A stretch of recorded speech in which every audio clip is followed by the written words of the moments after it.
Ànábì Muhammadu sallallahu alaihi wasallam nínú àwọn nǹkan tó sọ fún wa nínú àwọn àsọ́ọ̀lẹ̀ rẹ̀ ọ̀hun náà ni wípé ó ní gbópin ayé bá dé básìkò alkiyama bá ń súnmọ́ annal mutamassikina bil islam fihi wípé àwọn ẹni tí wọ́n bá dúró déédé nínú ẹ̀sìn Islam àwọn ẹni tí wọ́n dúró tí wọ́n gbá ẹ̀sìn Islam mú ṣinṣin àwọn ẹni tó ṣe wípé wọ́n máa ń lo òfin ẹ̀sìn Islam nígbésí ayé wọn kágbé látorí wípé kágbọ́ Ọlọ́hun gbọ́ àwọn ẹni tí wọ́n ní ìmán àwọn ẹni tí wọ́n jẹ́ mùsùlùmí àwọn ẹni tí wọ́n jẹ́ mùsùlùmí tán máa wá fi òfin ẹ̀sìn náà ṣiṣẹ́ ṣe àwọn ẹni tí wọ́n máa kírun déédé àwọn ẹni tí wọ́n máa lọ jímọ̀ déédé àwọn ẹni tí wọ́n bẹ̀rù Ọlọ́hun tán máa lò òfin Ọlọ́hun àwọn ẹni tó ṣe wípé gbogbo ohun tó fẹ́ ṣe láyé wọ́n máa fi tọ́lọ́hun ṣe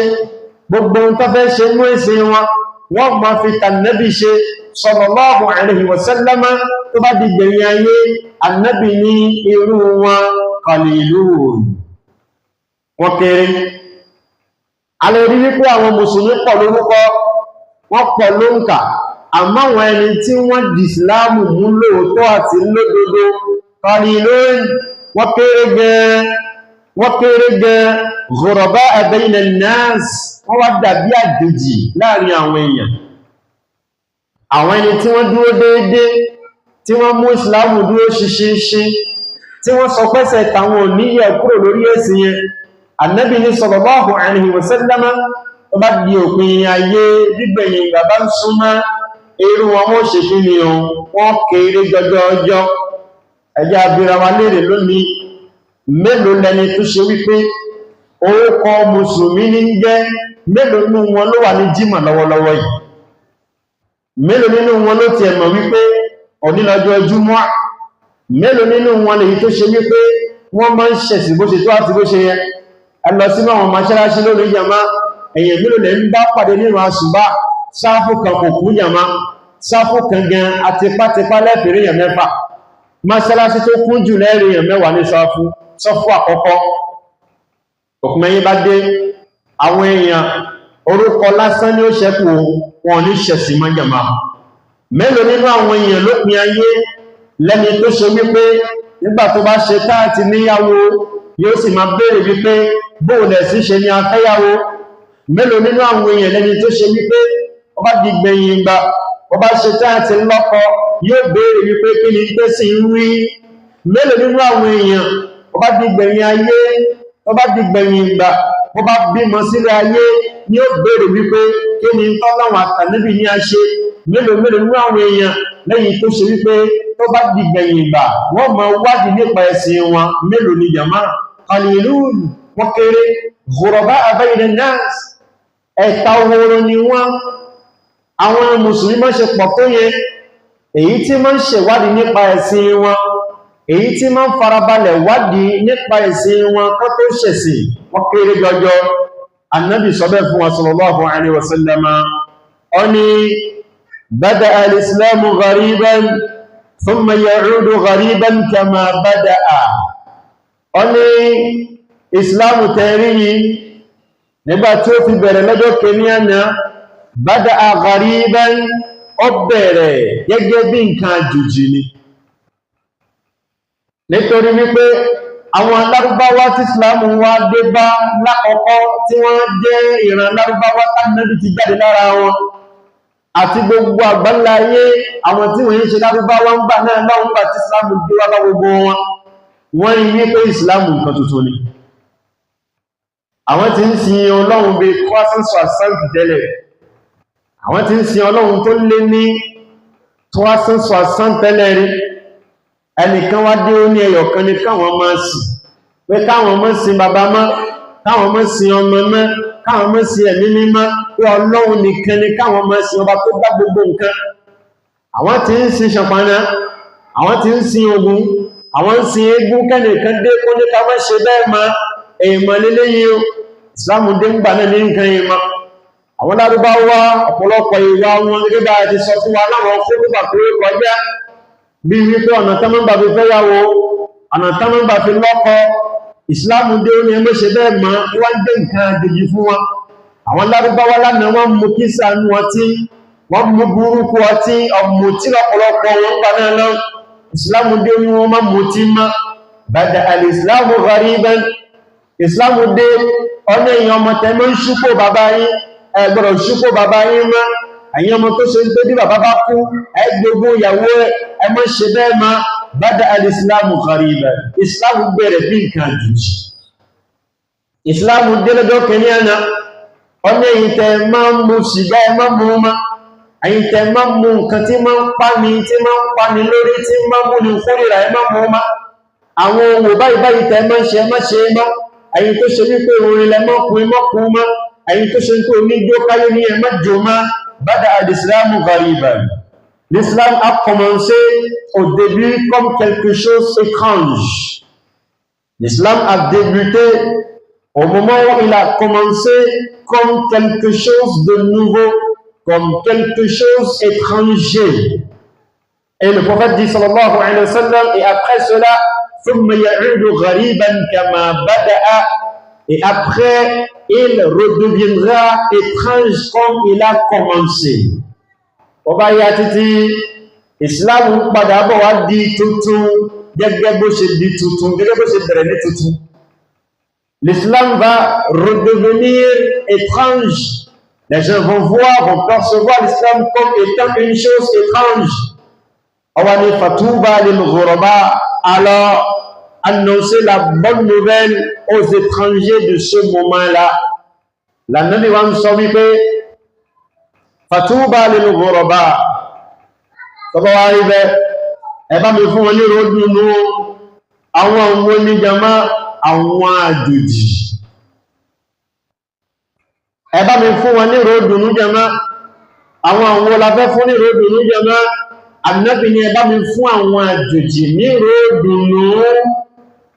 Qila ya Rasulallah, les Sahaba ont demandé, ô messager d'Allah sallallahu alayhi wa sallam, manil ghuraba, qui sont ces étrangers-là?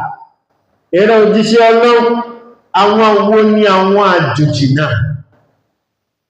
Torí pé ní kábáwò fún wọn ní ròdùnú wípé aljanna ni tí ẹ̀yin àjòjì. Le prophète Muhammad sallallahu alayhi wa sallam, il a demandé à ce que nous donnions bonne nouvelle à ceux-là qui seront des étrangers. Les Sahaba ont posé la question de savoir qui sont ces étrangers-là, ceux à qui on va donner la bonne nouvelle qu'ils vont entrer au paradis. Àwọn Sahaba ń bèèrè wípé, who are the strangers? Àwọn wo ni àwọn àjòjì náà jama? Àwọn àjòjì tó ṣe wípé a mọ̀ fún onírò wípé pẹ̀lú ògbò Ọlọ́run ọdọ́ wọ́tẹ̀ wáyé o, insha Allahu azza wa jal, aljanna lẹ́san yín. Qala, Ànábì wọn sọ wípé alladhina yuslihuna idha fasada an-nasu. Ó ní ceux-là, àwọn tá mọ̀ lájòjì yẹn làwọn ni tó ṣe wípé ceux qui réparent ce que les gens ont détruit, ceux qui sont en train d'œuvrer dans le sentier de réparer ce que les gens ont corrompu. Àwọn ẹni tó ṣe wípé ìgbìyànjú wọn gbà náà lọ́wọ́ òun ni wípé bóò láṣẹ ṣàtúnṣe in táwọn èèyàn bàjẹ́. Alladhina yaslihuna idha fasada an-nasu, àwọn ẹni tó ṣe wípé bí gbogbo èèyàn bá bàjẹ́ àwọn ó sì dúró wọn dára. Àwọn ẹni tó ṣe wípé alladhina yuslihuna ma afsada an-nasu, àwọn ẹni tó ṣe wípé àwọn nǹkan táwọn èèyàn ti bàjẹ́, àwọn àlámọ̀rí táwọn èèyàn ti dàrú, àwọn àlámọ̀rí ẹ̀sìn táwọn èèyàn ti sọ́dí tí ó lójútùmá. Alladhina yuslihuna hadhihi al-umur, àwọn ẹni tó ṣe wípé wọ́n ṣetán láti máa ṣàtúnṣe lórí rẹ̀. De nos jours, nous allons remarquer que beaucoup de choses, beaucoup d'enseignements religieux ont été falsifiés. Les gens ont changé beaucoup de choses dans la religion de nos jours. Il y a beaucoup d'actes qui sont innovés dans la religion de nos jours Et il y a beaucoup de choses qui sont cachées de nos jours à cause de quoi? À cause de l'intérêt des êtres humains, à cause de notre intérêt égoïste. Àríkóló de òní, ọ̀pọ̀lọpọ̀ nǹkan làwọn èèyàn wọ́n ti bàjẹ́ nínú ẹ̀sìn, ọ̀pọ̀lọpọ̀ nǹkan làwọn èèyàn wọ́n ti dàrú nínú ẹ̀sìn, ọ̀pọ̀lọpọ̀ nǹkan làwọn èèyàn ti gbé pamọ́ nínú ẹ̀sìn nítorí kíni jàmá, nítorí ta fẹ́ gbé sínú, nítorí afẹ́ ayé, nítorí òkìkí, nítorí gbajúmọ̀. Ẹlòmíì sì máa mọ̀ òfin Ọlọ́run yóò gbé pamọ́ nítorí pé ó fẹ́ lókìkí láyé. Ẹlòmíì sì máa mọ̀ èyí tó jẹ́ tí kì í ṣẹ̀sìn ó pè lẹ́sìn fáwọn èèyàn nítorí pé kókèlè ó lè pọ́n. Ẹlòmíì nítorí pé ó fẹ́ dépò kan, ẹlòmíì nítorí pé ó fẹ́ daṣáájú, ẹlòmíì nítorí pé ó fẹ́ fẹ́yàwó, nítorí wípé bó bá náwó sóbìnrin kan láwùjọ kí ó máa gbá tiẹ̀. Àwọn tó sì jẹ́ ètò ẹ̀sìn ó sì sórí ẹ̀kùnù, ó dorí ẹ̀kùnù. Jàmá, àwọn ilé ìlànà bí pé ní al-ghuraba, àwọn owó ní àwọn ẹni tó ṣe wípé àwọn táwọn èèyàn bàjẹ́ tán ti padà nú ẹ̀sìn, àwọn ṣetán láti máa tún ṣe, àwọn ni Ànábì pè ní al-ghuraba, àwọn àjòjì. Ẹ̀bá wọlé ayé lónìí jàmá, ẹ̀rí wípé àwọn àjòjì kọ̀ọ̀kan náà ń bẹ láwùjọ wa. Ẹ̀bá dáwùjọ kan ní ìṣe lápòjúwe, aláwàta jẹ́ mùsùlùmí lásọ wípé ẹnìkan bímọ, bàtólùwẹ̀ bímọ, àsọ̀kọ̀ afẹ́ fọ́mọ lórúkọ afẹ́ ṣe sóyá, ẹgbẹ́rẹ̀ wípé ń bàtà wà lóde náà, àwọn tí wọ́n jòkó tí wọ́n láwọn jẹ́ afá, wọ́n ní pé ẹgbẹ́ àdìde ka ṣàdúrà, ẹnìkan ló wọ́n dìde ń tòun. Kí ni wọ́n pè jàmá? Wọ́n ní pé yàtọ̀ sáwọn nítorí pé òun gbọ́ yé wípé nǹkan kan ń gbé wípé dìde ká ṣàdúrà ní Islam. Ká ní pé ìdúró làdúrà bá bẹ́ ṣe ní dúró, ó bá bá ní jòkó ṣe ní jòkó, kọ́dà ń gbà mí a máa ń ṣàdúrà ní dùbúlẹ̀. Ẹ̀rí pé àwọn tí wọ́n bá kọ̀ páwọn ò ṣe, àwọn máa dàbí kí ni jàmá, àjòjì lójú wọn. Bàtà ṣàdúrà tán tí wọ́n ní ọ̀la Fátíhà tẹ́nìkan ò dáhùn, òun máa dàbí àjòjì lójú wọn. Bàtà kírun jímọ̀ tán ní mọ́ṣáláṣí kan, ìmáàmù bẹ̀ kò bá ṣàdúrà fáwọn èèyàn tó sálámù lẹ́yìn ìrun tó kí, àwọn èèyàn mọ̀ rò pé irú mọ́ṣáláṣí òtún eléyìí, nítorí pé gbogbo ń tá ọmọ láyé ni wípé bàbá ti kírun tọ́lọ́jọ́ jímọ̀, ìmáàmù ti ṣàdúrà lórí nígbàrí, ó bá sálámù tán lẹ́yìn ìrun tó kí yóò tún ṣàdúrà, dàdá ni yóò ṣàdúrà, olóyè wọ́n ṣàdúrà, a máa ń wéṣì tẹ́lù fáwọn èèyàn, kò sínú èsì. Bẹ́bá dé mọ́ṣáláṣí mi tí wọ́n bá ṣe bẹ́ẹ̀, mọ́ṣáláṣí yóò mọ̀ dàbí kí ni o, mọ́ṣáláṣí àjòjì. Àwọn èèyàn ti gbàgbé tí ń jẹ́ nìkọ́, wọ́n gbàgbé tí ń jẹ́ hijab, wọ́n gbàgbé tí ń jẹ́ ká bojú, ká múra, ká paramọ́nú èsì. Bẹ́ẹ̀ bá ráwọn obìnrin kan láwùjọ, àwọn bá ń bojú, ẹ̀ráwọn obìnrin kan láwùjọ, àwọn bá ń bo hijab, wọ́n sì mọ̀ dàbí kí ni jàmá, wọ́n mọ̀ dàbí àjòjì. Dàbí wípé kìí ṣe ẹ̀sìn ló kọ́ wa bẹ́ẹ̀ ni, ẹni tí ń ṣe gangan yóò mọ̀ rí pé òun nìkan ni láwùjọ àwọn èèyàn. Ẹbá rọ́kùnrin kan tó ní kóhun tó fọwọ́ kan obìnrin àbí kóhun so igi náà, òun ní gómìnà kan sùn láyéláyé tó wọ́n fi dẹni tó so igi o, wọ́n mọ̀ rí pé mo ló ti kúrò. Tu es de quelle nationalité? Tu es de quelle ère? Wọ́n máa bèèrè wípé mo ló ti wá. Et toi tu vas attendre le mariage avant d'avoir des rapports sexuels, d'où viens-tu? Alors c'est la religion qui lui enseigne, qui lui demande de faire cela. Et quand vous voyez quelqu'un de la société et qui a cette idéologie islamique et qui est en train de la mettre en application, en pratique, on va le traiter d'étranger. On va dire, d'où viens-tu? D'où sors-tu avec cette attitude-là? Alors que tout ça là, c'est dans l'islam. Et là, il y a un jama. Ọ̀pọ̀lọpọ̀ nǹkan nínú àlámọ̀rí ẹ̀sìn jama, àwọn èèyàn ti pàádà jama. Ọ̀pọ̀ ayé ti dé jama, àti ń bẹ nígbẹ̀yìn ìgbà.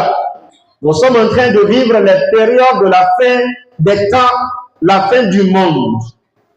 Àwọn àsìkò tá ń lò lónìí ní ẹjàmá, àwọn ayé tá ń lò lónìí, àwọn ìṣẹ̀mí ayé tá ń lò lónìí, a ń ṣẹ̀ṣẹ̀mí kan nígbà kan tó ṣe wípé alkiyama ti súnmọ́ pátápátá yẹnyẹn. Wa 'an Abi Hurayrata radiyallahu anhu.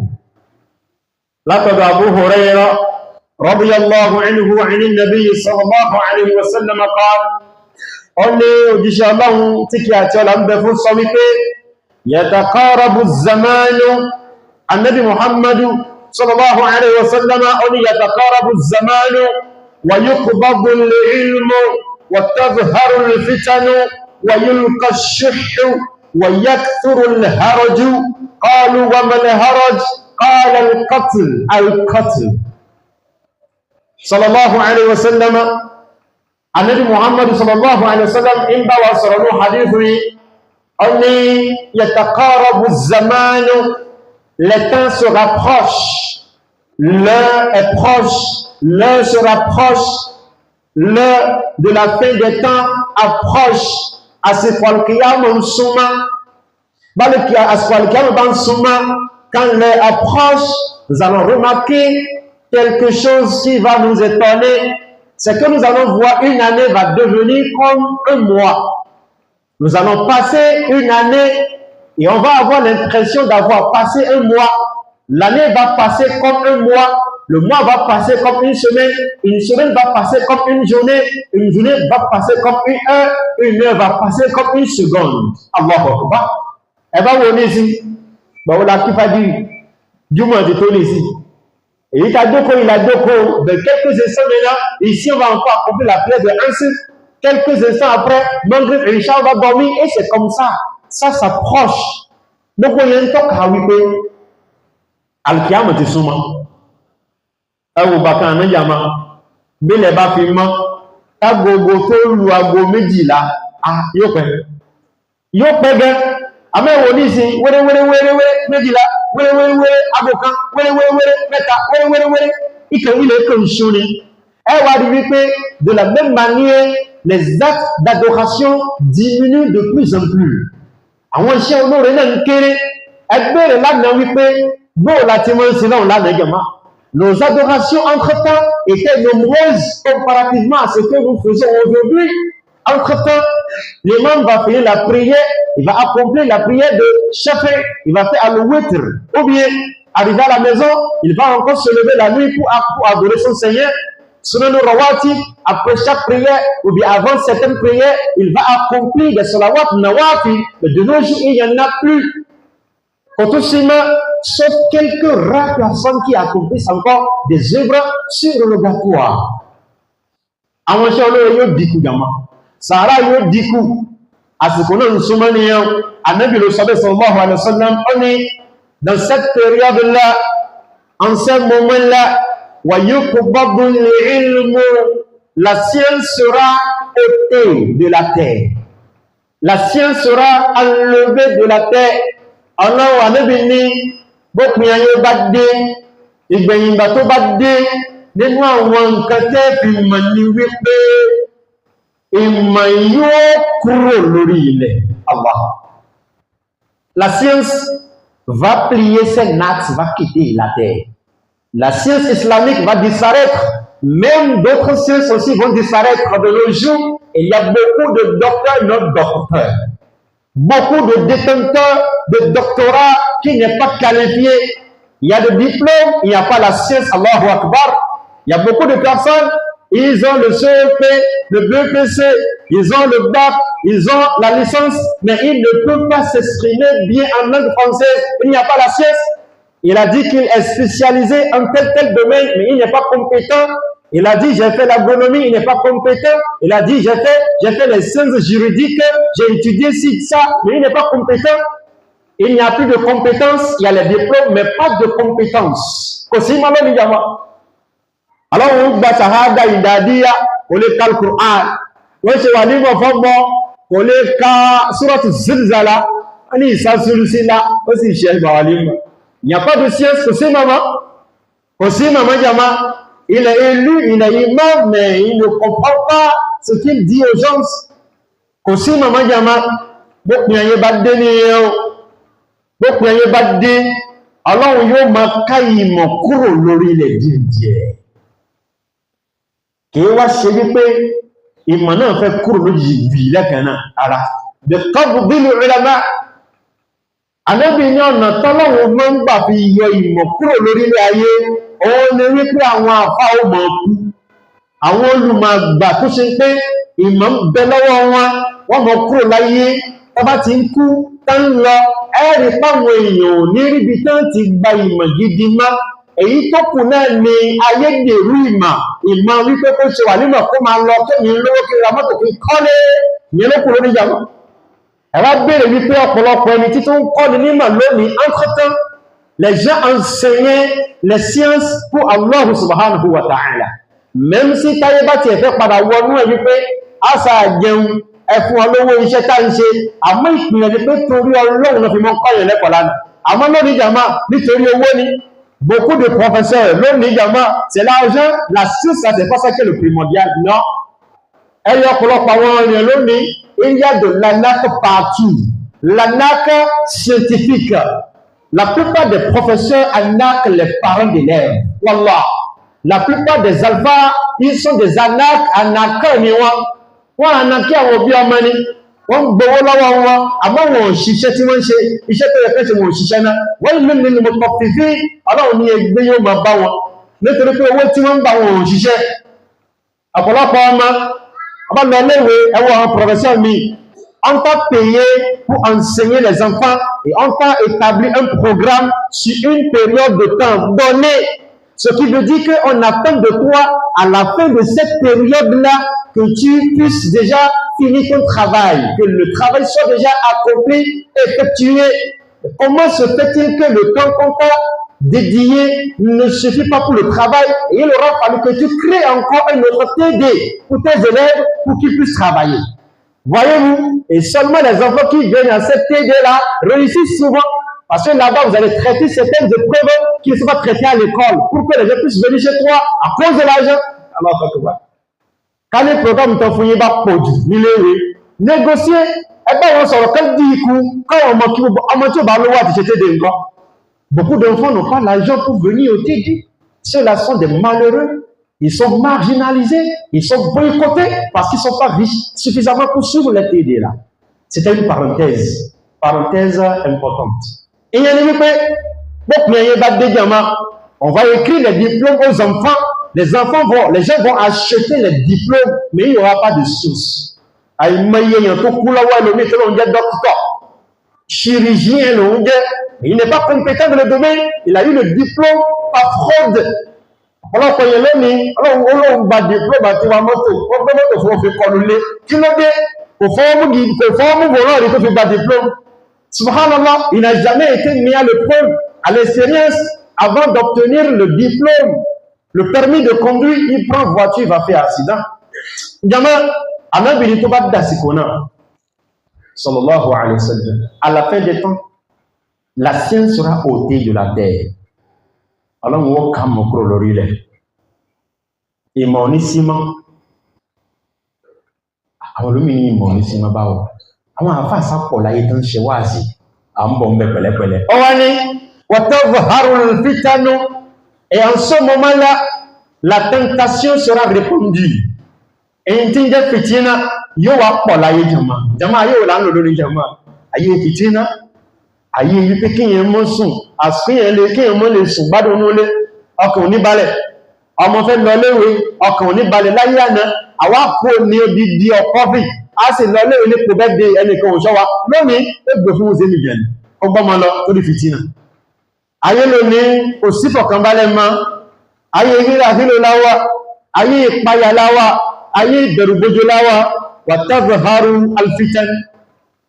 Les tentations seront répandues. On est wayul koshuhu. Intinge ahu. Orowa balekan. Les gens, la plupart des gens en ce moment-là deviendront avares. Ahu lopolopo ngba. Ebi o mo payan legbe bayi. Yo ni bamubamu lohun yo. Bebi o ba paku kan. On chichette, on vit l'eau là-haut. Subhanallah, la majorité des gens seront avares en ce moment-là. Et les gens seront prêts à accepter, à prendre de l'argent au nom de Dieu. Mais ils ne seront pas prêts à donner au nom de Dieu. Ọ̀pọ̀lọpọ̀ àwọn yìí ṣetán láti gbowó lórúkọ Ọlọ́run. Àmọ́ wọn ò ṣetán láti náwó lórúkọ Ọlọ́run. Àwọn ni wọ́n ṣàwọn débi wípé wọ́n máa fẹ́ gba tàwọn èèyàn lórúkọ Ọlọ́run fi jẹ síkù. Ó rọrùn láti sọ, àmọ́ jẹ́ títí ń pariwo wípé fíṣàbílìláì, owó ẹ̀ kò wọnú àpótí fíṣàbílìláì láyé, òun sì ń gba fíṣàbílìláì.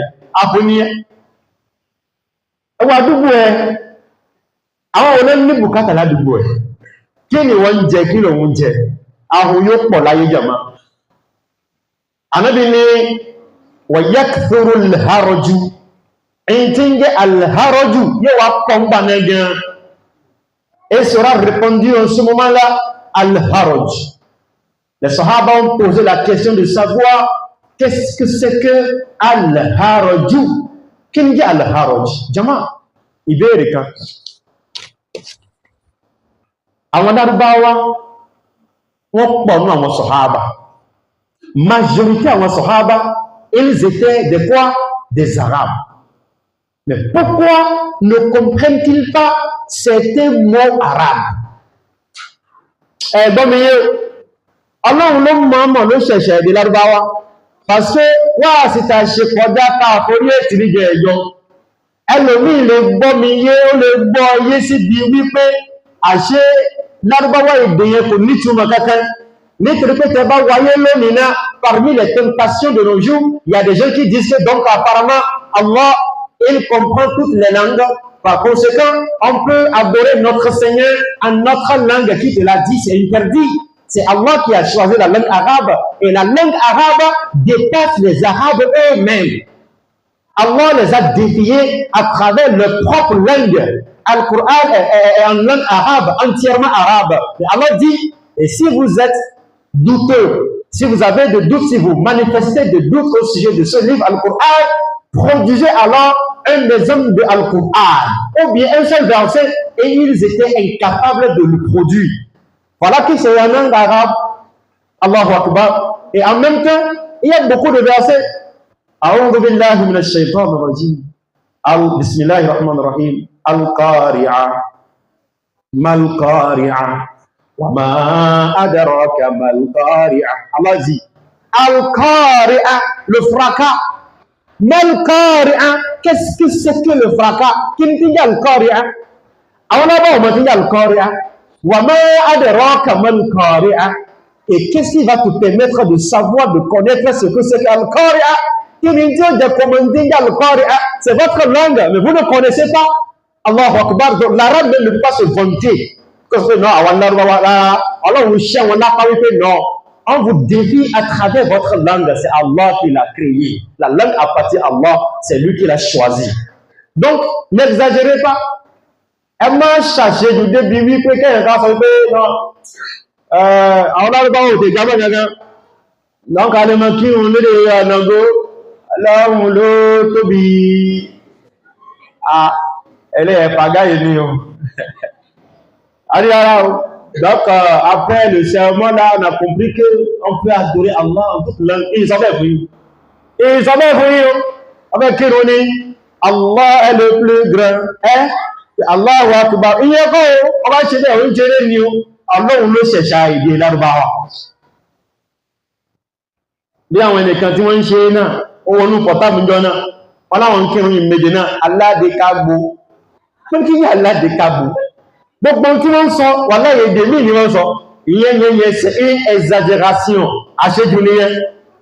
Alors, on le bail de l'Arbaha. On le nie, on le cherche. Et on finit, il y a une Ganago, et il y a une Yoba, et il y a une Wipé. Àwọn Lárúbáwá náà gẹ́gẹ́ wọn ní kápálọ́ lédè yẹn o, èdè yẹn jù wọn lọ o. Ànábì sọ̀rọ̀ al-haraju. Àwọn sàábé, bí wọ́n ṣe pọ̀ tó, wọn ọmọ tí ń jẹ́ al-haraju. Oh, Allahu Akbar. Èdè wọn ni o, àmọ́kọ̀ yé wọn, ìyẹn ni pé Ọlọ́run jù yín lọ. Ànábì tọ́lọ́run gbẹ́dìdì láàrin yẹn, ó ju ẹ̀yin náà lọ. Ànábì wa ní òkè, ìyẹn tí ń jẹ́ al-haraj, al-qatl, al-qatl. Kí ń jẹ́ al-qatl? La tuerie.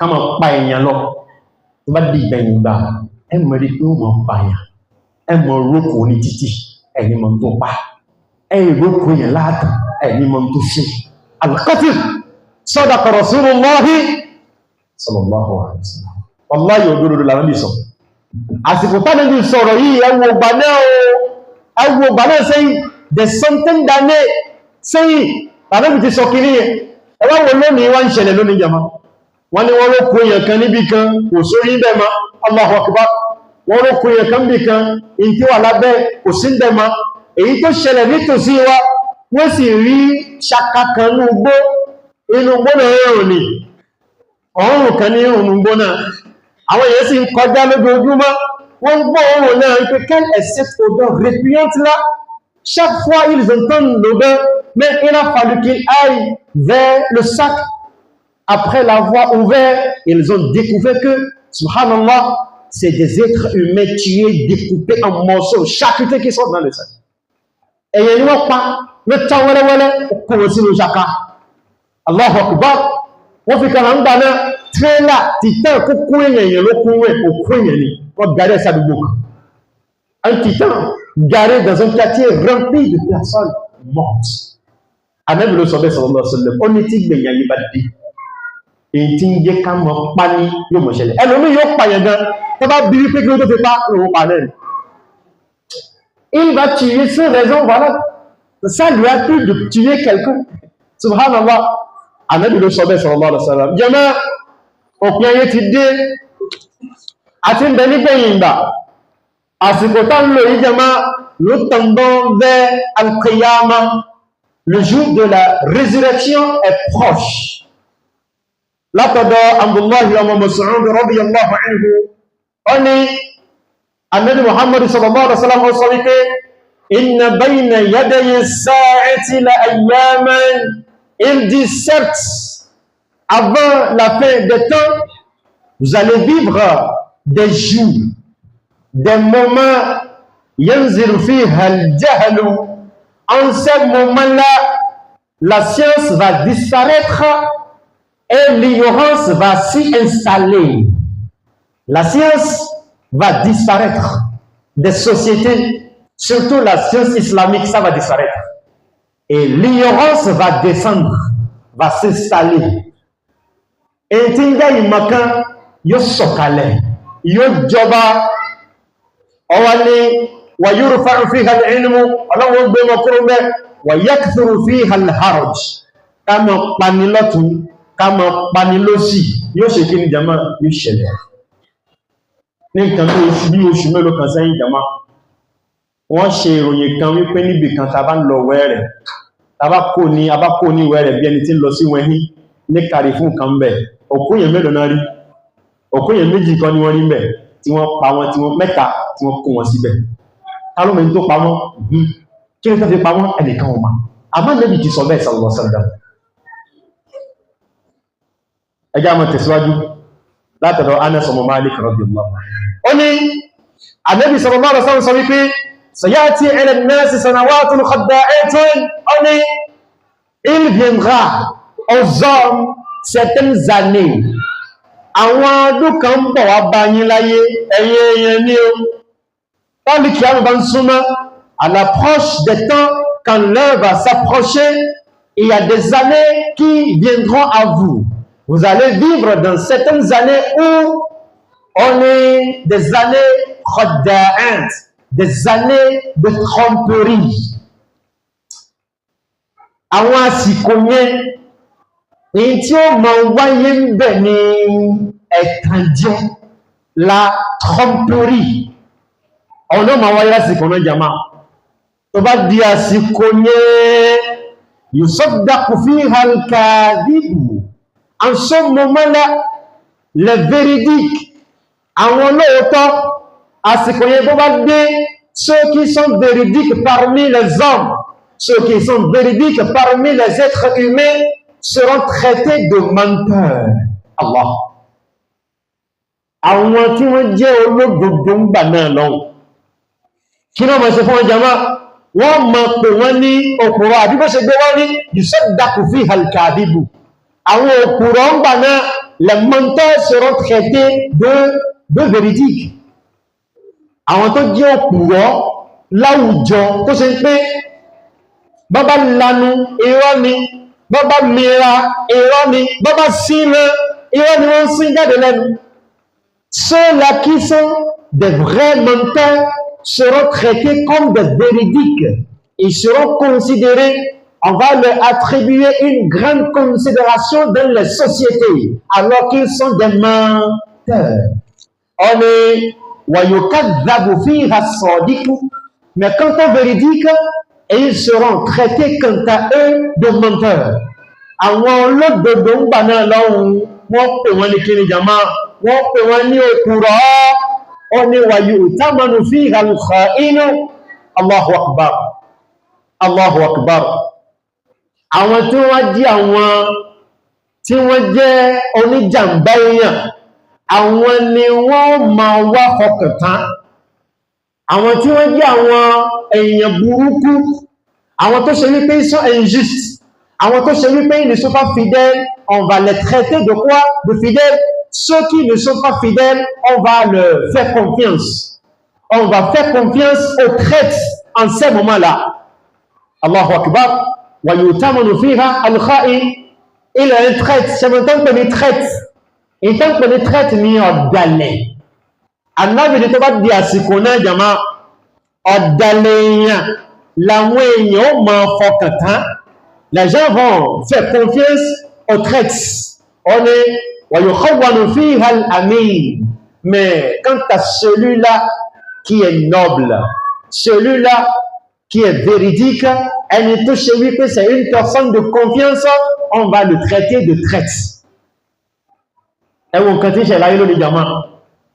Elle est là pour l'opinion, touchée, oui, que ọ̀rọ̀ tí wọ́n ń sọ òdodo ni, pàápàá jùlọ láwùjọ àwọn àfá, ẹ̀rí pé tí wọ́n bá ti rí agbádá tó tóbi, ta sì irùngbọ̀n tó pọ̀ dáadáa, irùngbọ̀n yẹn pọ̀ ó tó wá funfun, èyí tí ń sọ yẹn irọ́ ní sí ń pa, àmáwọn èèyàn ó pè ní kiri jàmá, wọ́n pè ní olódodo. لأنهم لا يستطيعون التمييز بين الحق والباطل. Nítorí wípé wọn ò mọ bá tí máa ń ṣe òpinya láàrin irọ́ àti òdodo. Ayé tàbà lórí ní ayé tó ṣe wípé agbádá la fi máa fá, alkimba la fi mọ́ lè máa mú. Aqulu qawli hadha. Ma gbàgbọ́. Àwọn tó wá jẹ́ olódodo a máa pè wọ́n ní kíni jàmá òpùrọ́. Ànábì wá ní wa yanfiqu fiha ar-ruwaybida. Ó bá di àsìkò náà, en ce moment-là, certaines catégories de personnes vont s'exprimer. Ils vont parler. Àwọn nìkan ó sọ̀rọ̀ ń gbà náà. Qui sont-ils? Ar-ruwaybida. Orúkọ wọn tánàbí pé wọ́n ní ar-ruwaybida. Qila wa ma ar-ruwaybida? Allah. Les Sahaba, ne comprenant pas toujours le sens de ce mot-là, l'interrogea. Qu'est-ce que c'est que ruwaybida? Subhanallah. Ils sont des Arabes, mais ils ne comprennent pas un mot arabe. Allah. Il y a une en islam, c'est qui chez les Lárúbáwá. Et de ni kí tẹ́ gbọ́ yìí, ar-ruwaybida Lárúbáwá kò gbọ́ ruwaybida yìí. Ànábì ló wá ṣàlàyé wípé ar-rajulu tafihu yatakallamu fi amri al-'amma. Il dit ar-ruwaybida, c'est un homme, c'est quelqu'un d'aucune importance, c'est une personne sans importance, c'est une personne qui n'a aucune science, il n'a aucune connaissance, mais il va se mettre, il va se donner le privilège de parler et il va se donner le droit d'ingérence, il va essayer d'intervenir dans tous les sujets. Alors qu'il n'a aucune science, his background in knowledge is empty. Il n'a rien comme science. Il est vide, il est léger en connaissance, en science, mais il va s'autoriser, il va se permettre de s'exprimer et d'intervenir dans tous les sujets religieux. Allahu Akbar. Mais moi j'ai vu ici, tel que je suis ici, il y a des sujets religieux, quand on en parle, je vais en parler peu, je vais me taire beaucoup, parce que ma science en ce domaine-là a de limites. Avant que quand moi c'est que j'étais un tout, àwọn bí anábì pé kí ni tí ń jẹ́ ruwaybida. Anábì ní ruwaybida òun ni arákùnrin kan nìkan tí ó jámọ́ kankan, kò ní nǹkankan nínú mímọ́, kò ní nǹkankan nínú mímọ́, èyí tó ní nínú mímọ́ kò tó ń tíjì. Àmọ́ bọ́rọ̀ ẹ̀sìn bá dé yóò mọ̀ sọ̀rọ̀ sí gbogbo nǹkan. Subhanallah. Yóò mọ̀ sọ̀rọ̀ sí gbogbo nǹkan, kódà ọ̀pọ̀lọpọ̀ ọdún wọn, il n'a pas la capacité, il ne peut pas lire le Coran en arabe. même la version traduite en français qu'il est en train de lire aussi, la lecture est incomplète, imparfaite. Ici, français gagne ici, il dit non, moi je lis le Coran traduit en Yoruba. Le Yoruba aussi est mal lu. Il n'a pas la chance d'étudier, il n'a pas appris la science. Pour qu'on ait le même, pour qu'on ici, pour qu'on dit de dada, pour qu'on a motoba dibibi pour simba de jama, yosi madasi de bonka. Jama, filaï ou kolafa. Le chapeau n'est pas synonyme d'ava, non. Fila, ou kolafa, abada kolafa.